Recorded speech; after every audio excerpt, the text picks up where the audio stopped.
Apa yang menjadi gantang ataupun tempat tidur yang membuat cahaya diri Anda atau pelita Anda tidak kelihatan nyalanya? So, bagi Anda yang tidak tahu gantang, gantang itu adalah boleh dikatakan wadah yang digunakan untuk menyimpan entah beras lah atau biji-bijian lah. Pokoknya itu mengenai kebutuhan hidup yang pokok. Dan tempat tidur, wow, kita pasti tahu. Tetapi mengapa Yesus menggunakan kedua parables ini, kedua perumpamaan ini untuk menjelaskan mengenai eksistensi diri kita sebagai pengikut Yesus yang harus tampak kepada orang lain? Boleh kita katakan bahwa dua hal ini bisa menghalangi kita untuk menjadi maksimal dan memancarkan kebenaran diri kita dan juga memancarkan kebaikan Allah yang ada dalam diri kita. Yang pertama adalah kalau kita terlena dengan godaan kebutuhan hidup, pokoknya kita hidup hanya untuk bekerja dan for money and money and money and money. Banyak orang seperti itu. Dia hidup hanya untuk mengejar materi semata. Dia bahkan lupa keluarganya, lupa pasangannya, lupa dengan anak-anaknya. So, ada juga yang sampai melupakan orang tuanya sekalipun. Udah lupa kunjungi orang tua, sudah lupa tengok orang tua kalau pulang ke rumah. Dia seolah-olah dia hidup hanya untuk bekerja. Bahkan ketika dia sedang bekerja di telepon pun dia akan marah. So relationship is nothing, tapi material adalah segalanya. Yang kedua adalah tempat tidur. So jangan katakan bahwa kita tidak butuh tidur. Kita butuh tidur dan kualitas yang baik.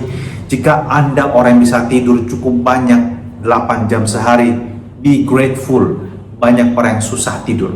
Walaupun dia tidur di atas king coil, bantalnya king coil, semua dari king coil dengan ukuran king size, tetap aja nggak bisa tidur. Kenapa? Banyak pikiran. Nah, apa yang dimaksud dengan Yesus meletakkan pelita di bawah tempat tidur?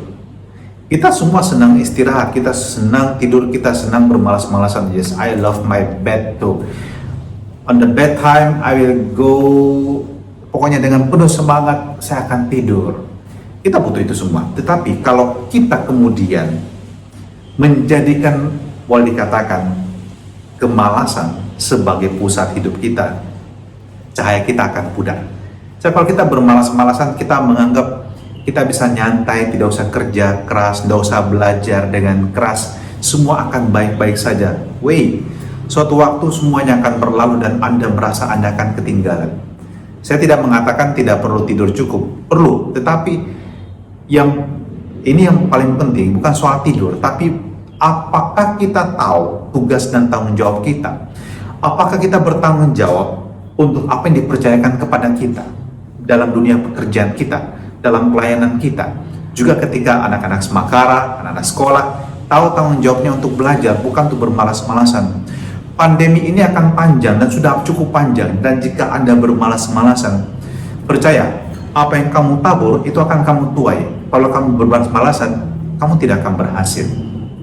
Ketika pandemi selesai, orang sudah maju, kamu masih di belakang, masih harus mengejar jauh gitu ya. Jadi jangan jadikan dua hal ini sebagai penghambat untuk kemaksimalan dirimu. Godaan akan kesenangan, harta duniawi, semua materi yang membuat kamu merasa hidup dan merasa hidup dengan pantas, bahkan mewah. Dan kedua adalah kemalasan. Dan Injil hari kita dari Injil Markus hari ini memberikan kepada kita inspirasi. Hidup kita ibarat pelita yang harus bernyala, dan tempatkanlah dia di atas, sehingga be the light yang dapat dilihat oleh orang lain, supaya orang dapat melihat, wow, dia sungguh luar biasa. Dia pelita itu tidak istimewa. Dia tidak sangat istimewa, tapi fungsinya tak tergantikan. Seperti apapun diri Anda saat ini, mungkin Anda biasa-biasa saja, tidak ada sesuatu yang spesial. Tetapi kalau Anda adalah orang yang selalu menempatkan diri dengan tugas dan tanggung jawab Anda yang benar, menaburkan kebaikan dalam kehidupan, tekun dan bertanggung jawab, penuh cinta kasih kepada keluarga dan sesama, Anda akan menjadi pelita yang bercahaya. Jangan biarkan kemaksimalan Anda itu tertutup di bawah gantang dan di bawah tempat tidur. Tempatkan dirimu di atas. Bukan untuk kemudian dikagumi orang, no need for it. Bukan, kita hidup tidak mencari popularitas, tapi kita mau menampakkan wajah Allah dalam kehidupan kita.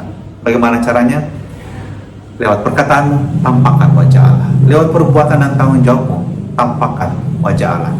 Jangan menjadi orang yang terlena dengan segala kemewahan dunia, kesenangan dunia, dan jangan menjadi seorang pemalas yang tidak berbuat apa-apa pula, sehingga Anda hanya menghancurkan hidup Anda dan masa depan Anda. Tuhan, Engkau menciptakan kami agar kami pun dapat menjadi terang, seperti Engkau sendiri, sang terang dunia. Engkau adalah terang di atas terang, dan kami tahu Tuhan, kami membutuhkan Engkau selalu agar kami pun dapat bercahaya di depan banyak orang. Semoga dalam segala kesederhanaan, kerapuhan, keterbatasan kami tetap mampu menjadi pelita yang bernyala, meski kecil, namun akan berarti bagi orang lain. Dan dengan berkat-Mu, kami akan melaksanakan panggilan ini dalam nama Bapa dan Putra dan Roh Kudus. Amin.